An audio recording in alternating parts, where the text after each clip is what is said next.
Riyadh വിമാനത്താവളത്തിൽ താറുമാറായ വിമാന സർവീസുകൾ പുനഃസ്ഥാപിച്ചതായി സൗദി സിവിൽ ഏവിയേഷൻ അതോറിറ്റി. 200-ലേറെ സർവീസുകളാണ് സാങ്കേതിക കാരണങ്ങളെ തുടർന്ന് വൈകിയത്.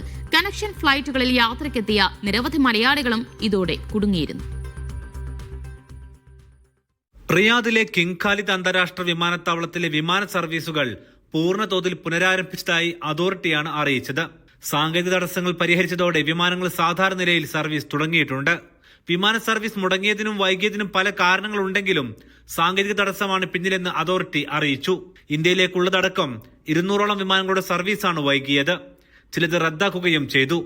മലയാളികളടക്കം നിരവധി പേർ ഇതോടെ വിമാനത്താവളത്തിൽ കുടുങ്ങി. ഇതിനു പുറമെ കണക്ഷൻ ഫ്ലൈറ്റിൽ യാത്ര പ്ലാൻ ചെയ്തവർക്ക് വിമാനങ്ങളും നഷ്ടമായി. യാത്രക്കാർക്കുണ്ടായ ബുദ്ധിമുട്ടിൽ വിമാനത്താവള അതോറിറ്റി ഖേദം പ്രകടിപ്പിച്ചു. റദ്ദാക്കിയ വിമാനങ്ങളിലെ യാത്രക്കാരുടെ ബാഗേജുകൾ തിരികെ നൽകാനുള്ള ശ്രമങ്ങൾ തുടരുകയാണ്. സിവിൽ ഏവിയേഷൻ അതോറിറ്റിയുടെ നിയമങ്ങൾക്കനുസൃതമായി യാത്രക്കാർക്ക് നഷ്ടപരിഹാരത്തിനും അർഹതയുണ്ടാകും. യാത്രക്കാരുടെ അവകാശങ്ങൾ സംരക്ഷിക്കപ്പെടുമെന്നും അധികൃതർ ഉറപ്പു നൽകി. Aftabur Rahman, media 1, Riyadh.